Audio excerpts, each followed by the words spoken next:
Kanaaf maqaa baay'ee qaba. Maqaa masollee ani akkuma nama kamituttu jechuudha ilma baadiyyaati. Waan ijoolleen baadiyyaa gootu hundumaa jechuudha godhee jira jechuudha. Akkam jirtu dhaggeeffattoota keenyaa har'a sagantaan keenyaa sagantaa wal bariinsati jechuudha. Kanaan dura xiinxalla adda addaa kennee jira. Hagammaatti waliin barreechuudha maqaa miidiyaa irraati malee maqaa kiyya kan dhuunfaa jechuudha. Kan warri koonaa baasee, kan abbaan koonaa baastee, kan haati koonaa baaftes hin beektani waan ta'eedhaaf har'a wal barraa jechuudha. Wal baruu irraa maal barannaa jireenya irraa walirraa waa barataa deemna waan ta'eedhaaf gaafa wal baruu mataa isaatitti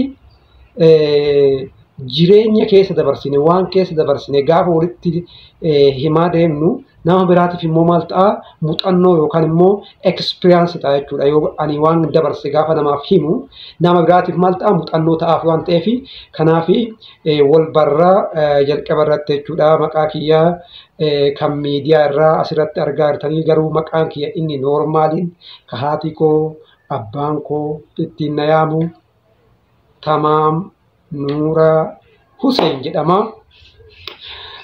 Kanaaf maqaa baay'ee qaba. Maqaa masollee baay'eetu jira. Isa san hin dubbadhu asirratti itti naan foggortan booda immoo maal ittiin na tuttuuxan waan ta'eef isa san maqaa masoo asirratti hin kaasu. Kanaaf maqaan noormaaliin kee jechuudha. Haadhaaf abbaan koo na abbaa san isa kana fakkaata. Isin immoo subscribe, share, like gochuu hin dagatinaa jechuudha. Haala jireenyaati immoo Tamaam eessatti guddate? Haalli jireenyaa haalli guddina Tamaam maal fakkaataa jechuu dandeettan jechuudha. Ani akkuma nama kamituttu jechuudha ilma baadiyyaati. Baadiyyaa keessatti guddadhee dhaladhee achumatti barumsa eeggalee jechuudha. Kanaaf jireenyi an dabarsillee jireenyuma ijoollee baadiyyaa kamuyyuu hin dabarsee horii tiksee jira, qonna qotee jira. Waan ijoolleen baadiyyaa gootu hundumaa jechuudha godhee jira jechuudha. Waan ijoolleen baadiyyaa gootu kamuyyuu godhee jira jechuudha. Waa'ee barnootaatiin wal qabatee kan ilaaltaa yoo taate achuma idduma dhalootaa kootitti barumsa eeggale jechuudha. Iddoon dhalootaa koo godina Shawaa Bahaa Aanaa Adaamaa ganda Ceekaa Hurufaa iddoo jedhamtu ganda xiqqoo isiititti keessatti dhaladhe jechuudha. Barnoota immoo barnoota sadarkaa tokkoffaa jechuudha. Achuma baadiyyaatti dhaladhe baradhee xiqqoo isii ganda keenyarraa naannoo lukaan jechuudha. Sa'a tokko deeme jechuudha. Sa'a tokko deeme barumsa kutaa tokkoffaa hamma kutaa 8ffaatti lukaan sa'a tokko deeme. Sa'aatii tokko beektanii miti sa'aatii tokko deemeen baradhe jechuudha. Ijoolleen ammaa sa'a tokko miti daqiiqaa 10 daqiiqaa 20 deeman iyyuu jedhu miti. Ani garuu sa'a tokko deemee baradhe jechuudha. Lafa deemsa sa'aatii tokko deemee kutaa tokko haga 8 mana barumsaa Ceekaa Dawwaroo sadarkaa tokkoffaatti achumatti baradhe jechuudha. Yeroo kanatti yaalli barnoota kiyyaa barattoota ciccimoo keessaa tokko jechuudha. Barattootuma ciccimoo keessatti barattootuma sadarkaa keessa qaban keessan ture jechuudha. Kanaaf baratama ciccimaa keessatti ramadamaa jechuu barbaadetti kan jechuudha. Baay'ee fulleen jedhu jedhee exaggerate illee ofiin godhu baratama cimaa keessan ture jechuudha. Akkuma achi ka'ee immoo akkuma barnoota kee tokko haga 8ffaa achitti xumureen gara mana barnoota sadarkaa lammaffaa Deeraa hin beektanii miti Deeraa Awaashin gubbarra jechuudha. Adaamaa ol baatanii odoo Asallaan gahin odoo Itayyaan hin gahin jidduu lamaan mana barumsaa magaalaa jirtu magaalaa Dheeraatti kutaa 9 fi 10 magaalaa Dheeraatti baradhee yeroo sanattis barataa cimaan ture. Barataa sadarkaa qabuun ture. Barataa sadarkaa keessaa bahee hin beeku jechuun danda'ama jechuudha. Barataa sadarkaan ture 9 fi 10 illee achumatti xumuree kaa jidduudhaan odoo preparaatorii garuudhaaf waa hunduu naa guutamaa odoo jiru namni maal fakkeenya godhata jechuudha. Nama wajjin oolu fakkeenya godhataa miti. Ani yeroo sanatti preparaatorii seenuudhaaf qabxillee naa guutee jira wanni rakkadhee hin jiru. Garuu immoo barsiisummaa dorgome. Preparaatorii barachuu dhiisee barsiisummaa dorgome. Maaliif namni waan fakkeenya godhatu san practice godha especially ijoolleen baadiyyaa jechuudha. Nuti barsiisa malaalaa guddanne wanti gaarii wanti guddalleen barsiisama waan ta'eef barsiisummaa dorgomee dabree achi eessa naga'ee kolleejjii barsiisota Jimmaa naga'ee jechuudha. Kolleejjii barsiisota Jimmaatti waggaa 3 barsiisummaadhaan bahee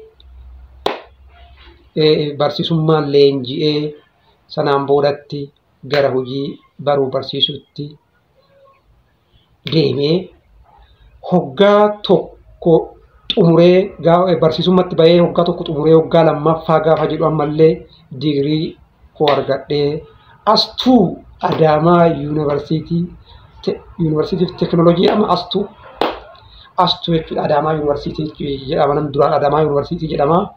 Amma immoo astuudha. Adaamaa Saayinsii indi Teekinooloojii Yuunivarsiitii Ingiliffaan namatti salphata waan ta'eedhaa fi astuu jennaani.